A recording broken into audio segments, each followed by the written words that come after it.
সুপ্রিয় শিক্ষার্থীরা, আসসালামু আলাইকুম। আশা করি সবাই ভালো আছো।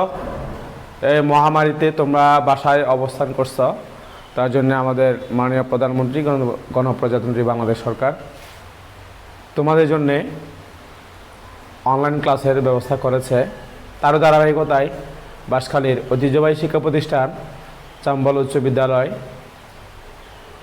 তোমাদের জন্যে অনলাইন ক্লাসের ব্যবস্থা করেছে। তো আজকে আমি তোমাদের সামনে হাজির হয়েছি ইংরেজি ব্যাকরণের একটি গুরুত্বপূর্ণ টপিক নিয়ে, যেটা ক্লাস 8ও আছে, 9এও আছে, 10ও আছে। তো আশা করি 8, 9, 10 সবার সুবিধার্থে সবাই যেন ক্লাসটা করতে পারো, সবার উপকারে আসে, সেই জন্যে ওইরকম একটা টপিক নিয়ে আমি আজকে আলোচনা করব। আজকে আমাদের আলোচ্য বিষয় টপিক হলো ন্যারেশন। সবাই একটু যখন ক্লাসটা করবা মনোযোগ সহকারে ক্লাসটা করবে, আশা করি অনেক উপকৃত হবে।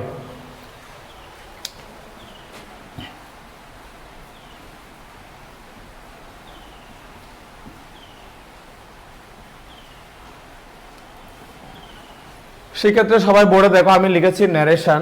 ন্যারেশন শব্দের অর্থ কি আমাদের সেটা একটু আগে জানতে হবে। ন্যারেশন শব্দের অর্থ হলো উক্তি বা বর্ণনা। ন্যারেশন শব্দের অর্থ কি? উক্তি বা বর্ণনা। আমি লিখে দিচ্ছি, সবাই একটু খাতায় লিখে রাখবা, নোট ডাউন করবা। উক্তি বা বর্ণনা। তো ন্যারেশন শব্দের অর্থ হচ্ছে আমাদের তাহলে কি? উক্তি বা বর্ণনা। আসলে ন্যারেশন এই শব্দের একটা পার্টস অফ স্পিচের যে নাউন, এই যে ন্যারেশন শব্দটা, ঠিক আছে? এই ন্যারেশন শব্দটি এসেছে আসলে ভার্ব ফর্ম ন্যারেট থেকে। ন্যারেট, শিক্ষার্থী তোমরা খেয়াল রাখবা, কোনো আমরা ওয়ার্ডের সাথে যখন ই দেখি, এটা সবসময় আমরা প্রায়ই সময় আমরা ভার্ব হিসেবে গণ্য করি। আর সন, TIOUN আছে, SION আছে, যে সন থাকলে আমরা নাউন হিসেবে ধরে নিই, ঠিক আছে? তাহলে এই যে ন্যারেশন নাউন ফর্মটি, এটা আসলে এসেছে ভার্ব ফর্ম ন্যারেট থেকে। সবাই একটু দেখবা, আমি লিখছি, সবাই খেয়াল করো। ন্যারেট শব্দটি থেকে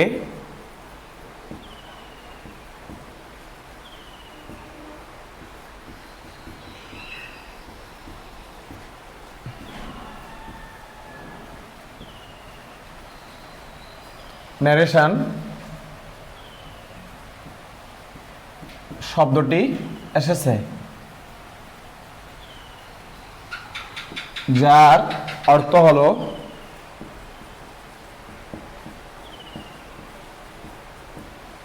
বর্ণনা বা উক্তি। আমি কোনটা আগে লিখবো, বর্ণনা বা উক্তি, যে কোনো একটার মধ্যে আগে একটা লিখতে পারি, বা উক্তি আগে লিখতে পারি, বা বর্ণনা আগে লিখতে পারি। আমি প্রথমে উক্তিটা আগে লিখেছিলাম, পরে আবার উক্তিটা শেষে লিখেছি, এটা কোনো না হচ্ছে আমি জিনিসটা জানি কিনা, ঠিক আছে? দেখো সবাই, তাহলে ন্যারেট শব্দটি থেকে ন্যারেশন শব্দটি এসেছে, যার অর্থ হলো বর্ণনা বা উক্তি। তাহলে আমরা দেখতে পাচ্ছি যে শব্দের উপরে ই আছে, ই থাকলে আমরা ধরে নিব এটা ভার্ব। তাহলে এই যে সন আছে, TION আছে, SION, এরকম যে সন থাকলে আমরা নাউন হিসেবে ধরে নিব। তাহলে এই ভার্ব ফর্ম ন্যারেট থেকে এই ন্যারেশন নাউন ফর্মটি এসেছে, যার অর্থ হলো বর্ণনা বা উক্তি। এখন আমরা ডেফিনিশনটা একটু জানার চেষ্টা করব, সবাই খেয়াল করবা। ডেফিনেশন অর্থাৎ সংজ্ঞা কাকে বলে? শিক্ষার্থীরা তোমরা ডেফিনিশনটা যখন পড়তে যাবা, ক্লাসটা করতে যাবা, খুব মনোযোগ সহকারে সংজ্ঞাটা শুনবে, কারণ আমরা ডেফিনিশন থেকে চেষ্টা করব কিভাবে আমরা ফাইন্ড আউট করার চেষ্টা করব আসলে ন্যারেশনটা কত প্রকার। আমি ডেফিনিশনের মধ্যে দিয়ে দিব, সবাই এই জন্য জিনিসটা একটু খুব ভালো করে খেয়াল করবে। ডেফিনিশন: বক্তা বক্তব্য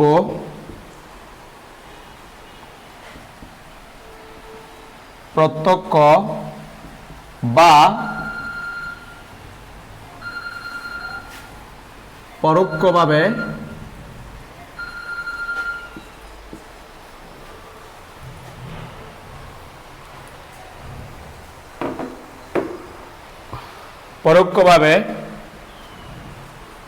ব্যক্ত করার উপায় বা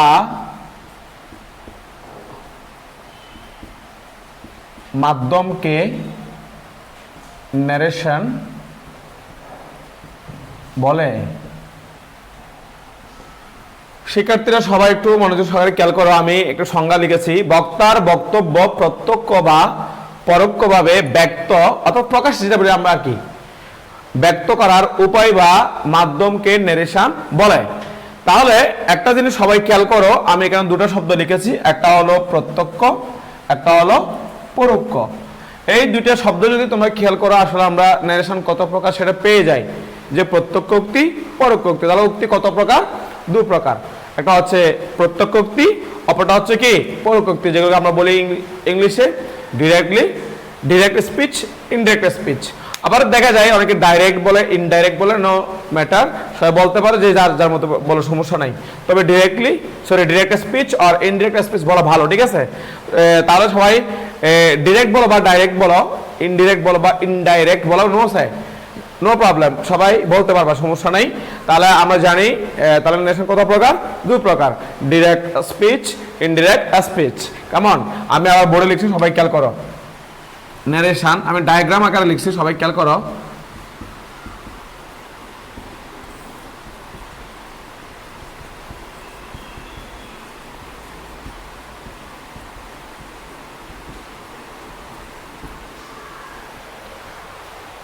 শিক্ষার্থী সবাই দেখো, আমি ডায়াগ্রাম আকারে লিখে দিয়েছি। ন্যারেশন বা স্পিচ দু প্রকার, ডিরেক্ট স্পিচ, ইনডিরেক্ট স্পিচ।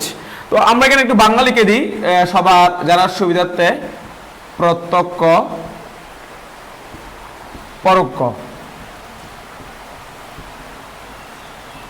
সবাই একটু নোট ডাউন করবে একটু কষ্ট করে। আমি লিখেছি দেখো সবাই, ন্যারেশন বা স্পিচ দু প্রকার, এটা হচ্ছে ডিরেক্ট স্পিচ, এটা হচ্ছে ইনডিরেক্ট স্পিচ। তাহলে এবার আরো গুরুত্বপূর্ণ বিষয় হলো, আমরা যখন এগুলা পরীক্ষায় লিখতে যাব বা বাসায় করতে যাব বা আমরা প্র্যাকটিস করতে যাব, সর্বপ্রথম এই ন্যারেশন করার জন্য আমাদের যে গুরুত্বপূর্ণ বিষয়টা জানা দরকার, সেটা হলো সেন্টেন্স ফাইন্ড আউট করা। সেন্টেন্স যদি আমরা ফাইন্ড আউট করতে না পারি, আমরা ন্যারেশন করতে পারবো না। যেহেতু আমাদের যে চেঞ্জিংগুলো আছে ন্যারেশনের মধ্যে, সেগুলো যখন আমরা করতে যাব, সেন্টেন্স ওয়াইজ আমাদের রিপিটিং ভার্ব এবং কমা এর পরিবর্তন করতে হয়। এই জন্য আমাদের সেন্টেন্সটা আগে জানা দরকার। সেন্টেন্সটা বুঝতে হবে আসলে আমরা কিভাবে এই সেন্টেন্সটা ফাইন্ড আউট করতে পারি, সেটাও আমাদের জানা দরকার। তাহলে যে অর্থ অনুসারে বাক্য কত প্রকার? 5 প্রকার। যে আমাদের আছে সার্টিভ, ইন্টারোগেটিভ, ইম্পারেটিভ, অপটেটিভ, এক্সক্লামেটরি। সবাই জানো? যদি না জানো, কারো কোনো সমস্যা থাকলে সবাই আরেকটু ভালো করে বাসায় আমাদের অর্থ অনুসারে যে 5 প্রকার বাক্য আছে, সেই 5 প্রকার বাক্য একটু পড়ে ফেলবে। যদি 5 প্রকারের বাক্য না পারো, আয়ত্ত করতে না পারো, তাহলে তোমরা ন্যারেশনে আটকে যাবে, পদে পদে আটকে যাবে। আমি আবারও বলছি, তোমরা সবাই অর্থ অনুসারে যে 5 প্রকার বাক্য আছে, সেই বাক্যগুলো সবাই একটু ভালো করে জেনে নিবা। তাহলে আমি এই যে বাক্য জানার পরে আমাদের যে স্টেপটা ফলো করতে হবে, আমি সেই স্টেপে চলে যাচ্ছি।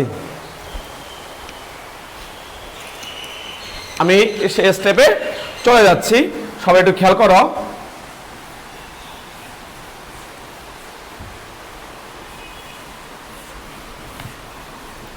শিক্ষার্থীরা এখন আমরা লিখতে যাব বা জানতে যাব যে ন্যারেশনের চেঞ্জিং গুলো কি কি। অনেকে দেখা যায় 6টা বলে, 7টা বলে, 4টা বলে। আসলে আমি এত সব বলি না। আমি যেই আমাদের বিশেষ পরিবর্তন, যে পরিবর্তনগুলো একদম অপরিহার্য, যে পরিবর্তনগুলো না করলেই তুমি প্রত্যেকটা ন্যারেশন যখন করতে যাবা, যে কোনো ন্যারেশন ক্লাস 8 হোক, 9 হোক, 10 হোক, তুমি আটকে যাবে। সেই চেঞ্জিংগুলো আসলে বিশেষ চেঞ্জিং হচ্ছে 5টা। সেই 5টা চেঞ্জিং সিকোয়েন্সলি কিভাবে মনে রাখবে, আমি সেই বিষয়টা আজকে তোমাদেরকে দেখাবো। অনেকে দেখা যায় প্রথমে রিপিটিং ভার্ব বললো, তার পার্সন বলে ফেলে, তারপর বলা আবার কি ওয়ার্ডের পরিবর্তন, তারপর বলা আবার টেন্স, তারপর কমা। এইসব হবে না। এইসব যদি উল্টা পাল্টা করতে যাও, তোমার ন্যারেশন হবে না, কোনো কাজে আসবে না, ঠিক আছে? তো আমরা যখন ন্যারেশন করতে যাব, আমাদের এই সেন্টেন্স ফাইন্ড আউট করার পরে তার সবচেয়ে গুরুত্বপূর্ণ বিষয় হলো আমরা চেঞ্জিংগুলা ধারাবাহিকভাবে জানতে পারছি কিনা বা মাথায় রাখতে পারছি কিনা। সেই জন্যে তোমরা যাতে খুব সহজে ইজিলি মাথায় রাখতে পারো, আমি একটা ট্রিক্স, একটা কৌশল আমি তোমাদেরকে দেখাবো। সবাই আশা করি ভালো করে একটু নোট ডাউন করে রাখবা এবং জানবা, ঠিক আছে? দেখো,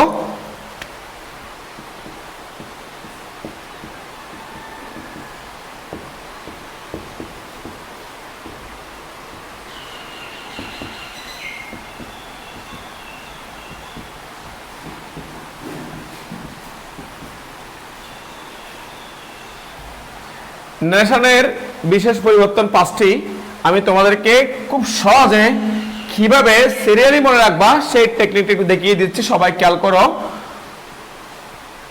আর সি পি টি ডাব্লিউ, আমি 5টা বর্ণ এখানে লিখেছি, সবাই খেয়াল করো।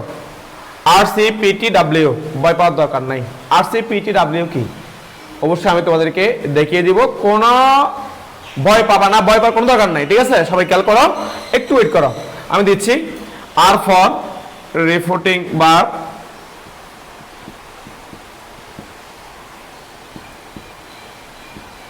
C for comma, P for person, T for tense, words. শিক্ষার্থীরা সবাই দেখো, আসলে আমি খুব সুন্দর করে তোমাদের জানার সুবিধার্থে লিখিয়ে দিয়েছি। আর সি পি টি ডাব্লিউ, আর সি পি টি ডাব্লিউ, এই 5টা বর্ণ যদি আমি মাথায় রাখি তাহলে আমাদের ন্যাশনাল যে বিশেষ পরিবর্তন 5টি, আশা করি তোমরা আর ভুল করবে না। সর্বপ্রথম আমরা যখন সেন্টেন্স ফাইন্ড আউট করি, সেন্টেন্স ফাইন্ড আউট করার পরে আমরা যখন ন্যারেশন চেঞ্জ করতে যাই, সর্বপ্রথম পরিবর্তন হচ্ছে আমাদের রিফুটিং ভার্বের পরিবর্তন। তাহলে আর ফর কি? রিফুটিং ভার্বের পরিবর্তন, তারপরে কমা এর পরিবর্তন, তারপরে পার্সনের পরিবর্তন, তারপরে টেন্সের পরিবর্তন, তারপরে ওয়ার্ডের পরিবর্তন। আমি ওয়ার্ডস দিয়েছি যেহেতু এখানে একটা শব্দ না, অনেকগুলো শব্দ, অনেকগুলো আছে, নৈকট্যবাদী শব্দ আমরা যেগুলো বলি, কতিপয় শব্দ সমষ্টি, এই জন্য আমি ওয়ার্ডস লিখেছি। সবাই একটু ভালো করে জানার চেষ্টা করবা এবং নোট ডাউন করবা, ঠিক আছে? তাহলে দেখো, প্রথমে কি? রিফুটিং ভার্ব, তারপরে কমা, তারপরে পার্সন, তারপরে টেন্স, তারপরে ওয়ার্ডস, ওয়ার্ডের পরিবর্তন, শব্দের পরিবর্তন। সবাই একটু লিখে নাও।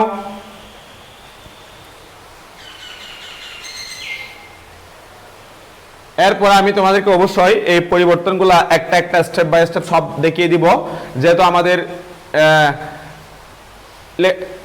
আমাদের এই আপলোডিং জনিত একটু সমস্যার কারণে আমরা ক্লাসগুলো একটু লম্বা নিতে পারি না, আমাদের step by step part by part আসতে হবে। পার্ট 1, পার্ট 2, পার্ট 3 এভাবে আসতে হবে। সবাই পার্ট বাই পার্ট 1, 2, 3, 4 এভাবে সবাই ক্লাসগুলো করবে। আমি আজকে যতটুকু করাতে পারি আমার সময়ের মধ্যে, তারপরে আমি পার্ট 2-তে অন্য পার্ট নিয়ে আসবো, পার্ট 3-তে এভাবে সিকোয়েন্সলি আমি ন্যারেশনের পুরোটা তোমাদের সামনে আলোচনা করব। সবাই ধারাবাহিকভাবে ন্যারেশনের এই বিষয়গুলো জানার চেষ্টা করবে, যেহেতু 5টা নাম্বার তোমাদের নির্ধারিত থাকে এই পার্টে। সবাই একটু খেয়াল করো, আমরা রিফুটিং ভার্ব এর পরিবর্তন, কমা এর পরিবর্তন, টেন্স, এই যে 5টা পরিবর্তন, এই 5টা পরিবর্তন যাওয়ার আগে আমাদের আরো একটা বিষয় জানা দরকার, সেটা রিপোর্টিং ভার্ব কি আর রিপোর্টের স্পিচ কি, আমাদের সেই জিনিসটাও দরকার। আমি সেটা একটু দেখিয়ে দিচ্ছি, সবাই খেয়াল করো।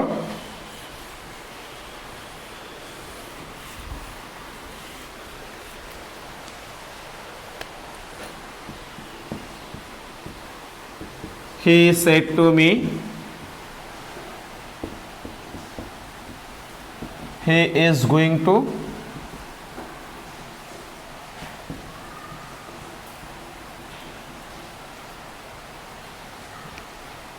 শিক্ষার্থীরা সবাই ভালো করে দেখো বোর্ডে, আমি একটা বাক্য লিখেছি, অর্থাৎ এটা হচ্ছে ডিরেক্ট স্পিচ। এটা কি? Direct speech. He said to me একটা অংশ, he is going to school আরেকটা অংশ। সবাই খেয়াল করো, এই যে সেড টু, এই রিফুটিং ভার্বের মধ্যে আছে এই যে সেড টুটা সেন্টেন্স ওয়াইজ ভিন্ন সময় ভিন্ন ভিন্ন রকম হয়, সেটা তোমাদেরকে মাথায় রাখতে হবে। আমি এরপর অবশ্যই দিব। তার আগে একটা জিনিস খেয়াল করো, এই যে কমা দ্বারা যে অংশটা আছে সেটা হচ্ছে রিফুটিং ভার্ব বলে, আর ইনভার্টেড কমা দ্বারা অর্থাৎ উদ্ধরণ চিহ্ন দ্বারা যে অংশটা আছে সেই অংশটাকে বলা হয় রিপোর্টেড স্পিচ। কি বলা হয়? Reported speech. তোমাদের জানার সুবিধার্থে আমি লিখে দিচ্ছি, রিফুটিং ভার্ব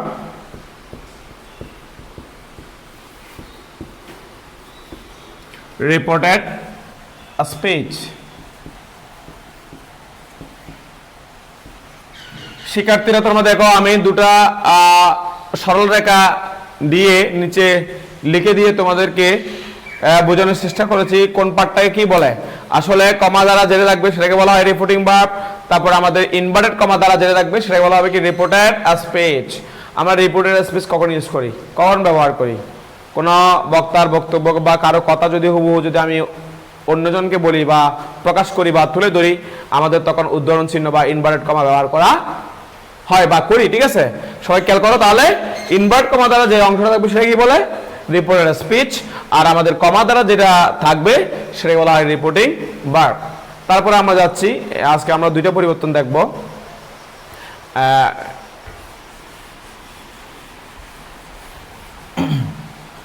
আমি একটু করে তোমাদেরকে দেখাই। সেন্টেন্স লিখি আগে, তারপরে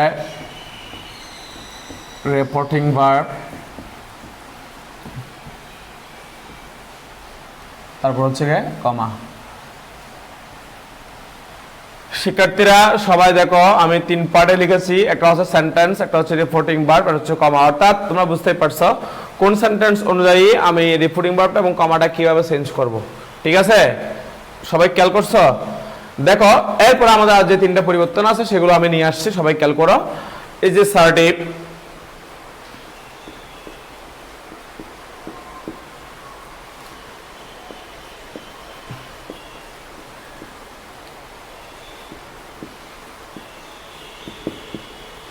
ইন্টারোগেটিভ,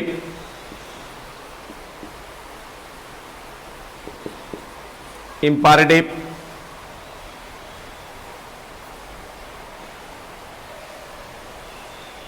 অপটেটিভ,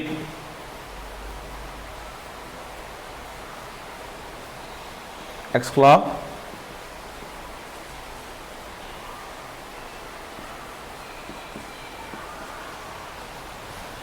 শিক্ষার্থীরা সবাই দেখো, আমি 5টা আমাদের যে অর্থবোধক বাক্য আছে সেই বাক্যের হেডিংগুলো দিয়েছি। Assertive, interrogative, imperative, optative, exclamatory. আমি অ্যাসার্টিভের রিপোর্টিং পার্টে কিভাবে পরিবর্তন করব? আমাদের যখন অ্যাসার্টিভ সেন্টেন্স প্রশ্ন থাকবে বা আমরা দেখব অ্যাসার্টিভে যখন সেট টু, অর্থাৎ এখানে তুমি রিপোর্টিং পার্ট না লিখে সেট টু লিখতে পারো, অর্থাৎ সেট টু এর বিরুদ্ধে যা বসে। আমি আরো ভালো করে লিখে দিচ্ছি, সেট অব্লিগেশন সেট টু এর পরিবর্তে, সেট টু এর পরিবর্তে যা বসে, কমা এর পরিবর্তে যা বসে। তাহলে জিনিসটা আমাদের কাছে আরো ক্লিয়ার হয়ে গেল। সবাই একটু খেয়াল করো।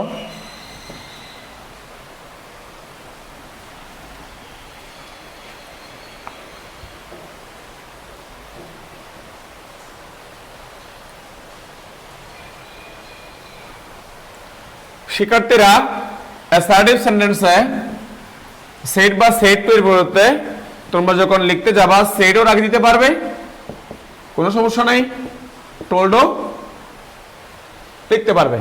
তারপরে আমাদের যখন ইন্টারোগেটিভ সেন্টেন্স আসবে আমরা অবশ্যই আস্ক লিখব। সেট বা সেট টু কি লিখব?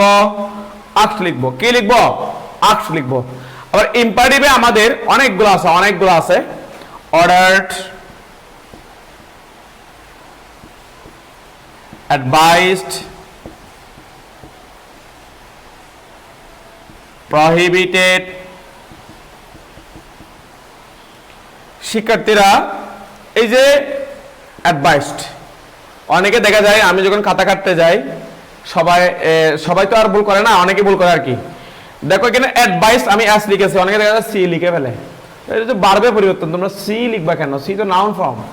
অ্যাডভাইস তো VICE তো হবে না, VISED হবে, অ্যাডভাইসড। তাহলে অর্ডার কখন হয়? যখন আদেশ বুঝাবে।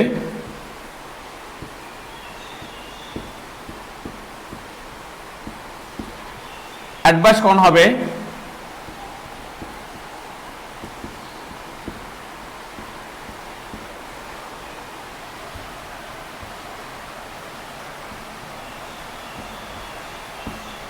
নিষেধ বুঝালে, প্রহিবিটেড।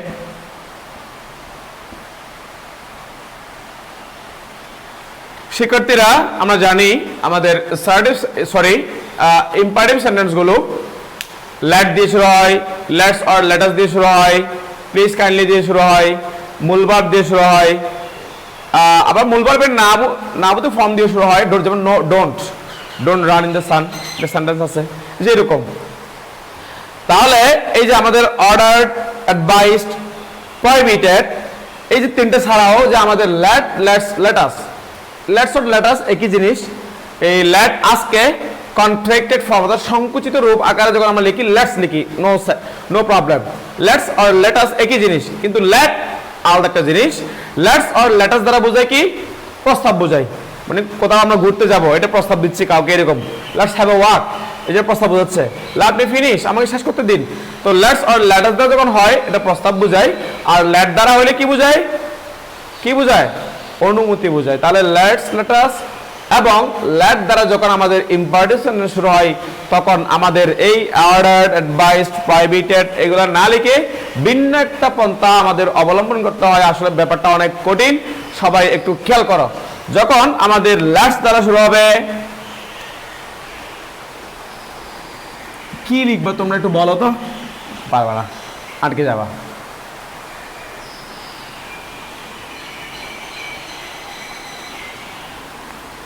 লেটস আমি ছোট করে লিখে দিচ্ছি, লেটস অর লেট আস।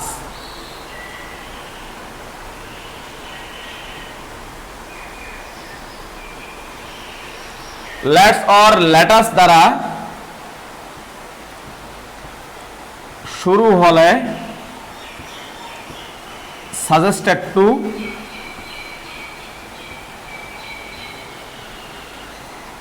আবার আমি একটু করে মুছে দিচ্ছি না হয় তোমাদের সমস্যা হয়ে যাবে। লেট দ্বারা শুরু হলে টোল্ড, কোনো জায়গা হবে, অথবা প্রপোজ টু।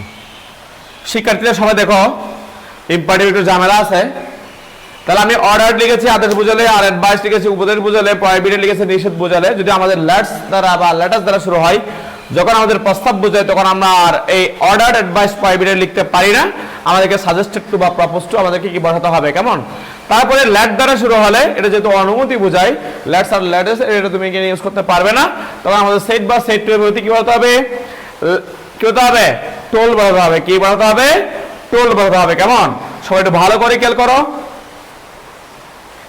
এইবার আমি লিখব অফটেটিভ। অফটেটিভ যখন আমরা কোয়েশ্চেন পেপারে দেখি তখন আমাদের সেট বা সেট টু এর পরিবর্তে উইশড বা প্রেড বলাতে হয়।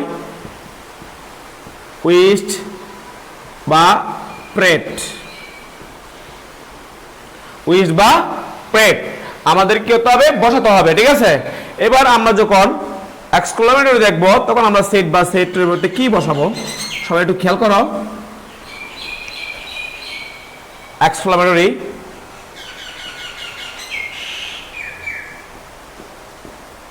exclaimed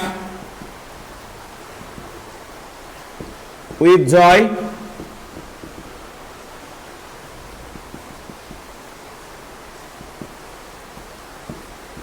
with sorrow or grief,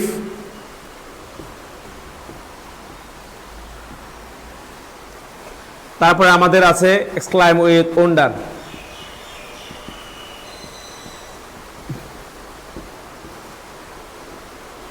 শিক্ষার্থীরা সবাই দেখো, আমাদের যখন কোয়েশ্চেন পেপারে আমরা দেখি কোন এক্সক্লামেটরি সেন্টেন্স আছে, ওই সেন্টেন্স দ্বারা যদি আনন্দ প্রকাশ পায় বা আনন্দ বোঝায় আমরা জয় দিব, এক্সক্লাইম উইথ জয় দিব। আর দুঃখ বোঝালে আমরা দুঃখ প্রকাশ করলে আমরা সরো বা গ্রিফ দিব। আর বিস্ময় প্রকাশ করলে, বিস্ময় প্রকাশ পেলে আমরা এক্সক্লাইম উইথ ওন্ডার দিব। সবাই একটু ভালো করে দেখে নাও। লেখাটা একটু অবশ্যই ছোট হয়ে গেছে, না হলে আমি যদি একসাথে আনতে না পারি তোমাদের বোঝার অসুবিধা হবে, এই জন্য আমি একেবারে চাটাকারে দেখানোর চেষ্টা করেছি। সবাই একটু ভালো করে খেয়াল করো, একটু লিখে নাও, নোট ডাউন করো।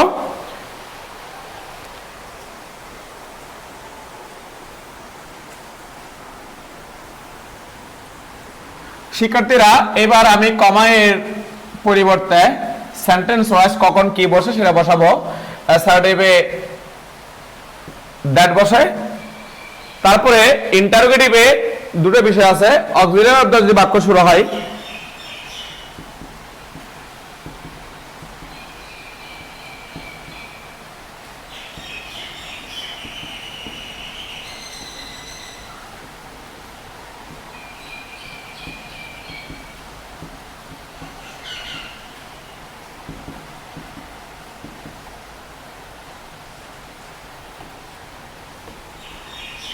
আমাদের অক্সিলারি ভার্ব দ্বারা যদি দ্বারা সেন্টেন্স শুরু হলে ইফ বসে, WH ওয়ার্ড দ্বারা শুরু হলে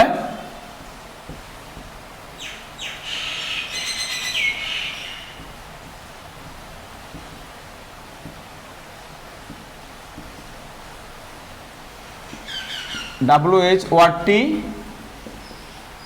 বসে। সবাই একটু খেয়াল করো স্টুডেন্টস, আমাদের যখন ইন্টারোগেটিভ সেন্টেন্স আমি আবার বলছি, ইন্টারোগেটিভ সেন্টেন্স দেখবো প্রশ্ন পেপারে, আমরা যখন অক্সিলারি ভার্ব দিয়ে আমাদের বাক্যগুলো শুরু হবে তখন আমরা কি বসাবো? আমরা ইফ বসাবো। আর যদি আমাদের WH ওয়ার্ড দ্বারা শুরু হয়, আমাদের ইফ না বসিয়ে অর্থাৎ WH ওয়ার্ডটি বসে যাবে। এবার আমরা একটা জিনিস খেয়াল করব, এই যে অর্ডার, অ্যাডভাইস, প্রহিবিটেড, এই তিনোটাতে তিনো পার্টে আমরা কমার জন্য টু বসাবো। কি বসাবো? টু বসাবো। কি বসাবো? টু বসাবো। তারপর লেটাস দ্বারা যখন সেন্টেন্স শুরু হয় তখন আমরা সেট বা সেট সাজেস্টেড টু বা প্রপোজ টু বসাই, কারণ এটা প্রস্তাব বোঝায়। এখন আমরা কমায়ের পরিবর্তে কি বসাবো? আসলে ব্যাপারটা একটু কঠিন, সবাই একটু খেয়াল করো। That plus the obligation we plus should, আমাদের এই থিওরিটা অ্যাপ্লাই করতে হবে। যদি আমরা এই থিওরিটা অ্যাপ্লাই না করি আমরা অবশ্যই কোনো মার্ক তুলতে পারবো না যদি ভুল হয়। ঠিক আছে, আমরা যদি ল্যাট দ্বারা কোনো সেন্টেন্স দেখি তখন আমাদের সেট বা সেট কি বলতে হয়? ট্রু বলতে হয়। এখন আমরা ক্ষমায়ের পরিবর্তে যখন ল্যাট দ্বারা সেন্টেন্স শুরু হবে তখন কি বসাবো? স্টুডেন্ট কি বসাবো? That plus subject plus might. That plus কি হবে? সাবজেক্ট প্লাস মাইট হবে। তাহলে একটু খেয়াল করো, লেটস অর লেটাস এবং ল্যাট এই দুইটা জিনিস আলাদা জিনিস। আমরা ভুল করে কি করে ফেলি? একই রুলস বসিয়ে দিই, একইভাবে করে ফেলি, আমরা নাম্বার পাই না। তাহলে আমাদের আজকে খেয়াল রাখতে হবে, লেটস বা লেটাস দ্বারা শুরু হলে প্রস্তাব বুঝালে আমরা that plus the obligation we plus should বসাবো। আর আমাদের ল্যাট দ্বারা শুরু হলে আমরা সেট বা সেট টু হতে টোল বসিয়ে তারপর দ্যাট প্লাস সাবজেক্ট প্লাস মাইট বসাবো। এরপরে আমরা যখন উই প্যাড আছে আমাদের এখানেও একটু ঝামেলা আছে, আমরা কমায়ের মধ্যে কি বসাবো? দ্যাট বসাবো। তারপরে আমাদের এখানে that plus subject plus may or might. May or might তুমি যে কোনটা বসাতে পারো। আমাদের যখন এই অপারেশনে থাকবে that plus subject plus may obligation might. May obligation might. শিক্ষার্থী সবাই দেখতে পাচ্ছ? খেয়াল করছো? তাহলে এখানে একটু ঝামেলা আছে। ঠিক আছে, ওই লেটস বা লেটাস হইলে that plus the obligation we plus should, আর আমাদের লেট দ্বারা শুরু হলে যখন অনুমতি বুঝাবে that plus subject plus might. তারপর আমাদের অফটেটিভ দ্বারা যখন শুরু হয় আমরা তখন কমায়ের পরিবর্তে that plus subject plus may obligation might বসাবো। আর আমরা এক্সক্লামেটরিতে দ্যাট বসাবো। কমায়ের জন্য কি বসাবো? দ্যাট বসাবো। আসলে মনে হয় ক্লাসটা অনেক লম্বা হয়ে গেছে, আমাদের আপলোডিং একটু সমস্যা হবে। সবাই আমি আজকে যতটুকু করেছি সবাই একটু ভালো করে লিখে ফেলো, নোট ডাউন করে ফেলো। আমি এরপরে আমাদের যে আরো পরিবর্তন আছে, যে পার্সনের পরিবর্তন আছে, টেন্সের পরিবর্তন আছে, আমাদের ওয়ার্ডের পরিবর্তন আছে। পার্সনের পরিবর্তন সহজ, আমরা এটাও দিয়ে দিতে পারি আজকে, যেহেতু সহজ আছে তোমরা পড়ে নিবা। ঠিক আছে, আমি ছোট্ট করে এখানে দেখা দিয়েছি পার্সনের পরিবর্তনটা। আমাদের ওই যে RCPTW ছিল না, আর এর পরিবর্তন সি এর পরিবর্তন দিকে চলে গেছে, তাই পার্সনের পরিবর্তন এখানে দেখে দিচ্ছি। পার্সনের পরিবর্তন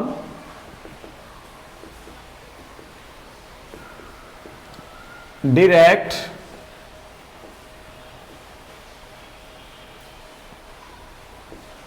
direct, indirect. One is first person,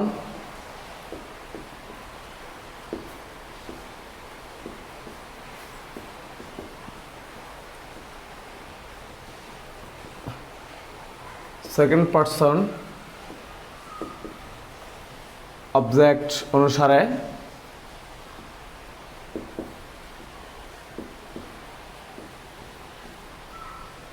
third person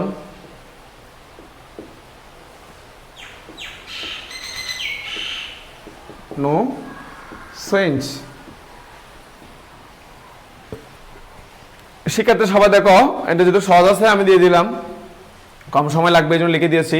পার্সনের পরিবর্তন আমরা ডিরেক্টে ফার্স্ট পার্সন যখন থাকবে আমরা ইনডিরেক্ট করার সময় এই ফার্স্ট পার্সনটা সাবজেক্ট অনুসারে পরিবর্তন করব, আর সেকেন্ড পার্সনটা অবজেক্ট অনুসারে পরিবর্তন করব, থার্ড পার্সনের কোনো পরিবর্তন হবে না। আসলে আমাদের সময়ের যে আপলোডিংয়ের কারণে আমরা সময় বেশি নিতে পারছি না, যার কারণে আজকে ক্লাসে শেষ করতে হবে। পরবর্তীতে আমরা বাকি পার্টগুলো নিয়ে আসবো। আমরা জেনারেল যে জিনিসগুলো সেগুলো জানা দরকার, আমাদের এই ভার্বের পরিবর্তন, কমের পরিবর্তন, পার্সন পরিবর্তন, সেগুলো আজকে দিয়ে দিছি। আমাদের আর ক্রিটিক্যাল কিছু জিনিস আছে, সেগুলো আমি আমাদের জেনারেল পার্টগুলো আলোচনা করার পরে সেগুলো আলোচনা করব। শিক্ষার্থী একটু নোট ডাউন করো সবাই প্লিজ।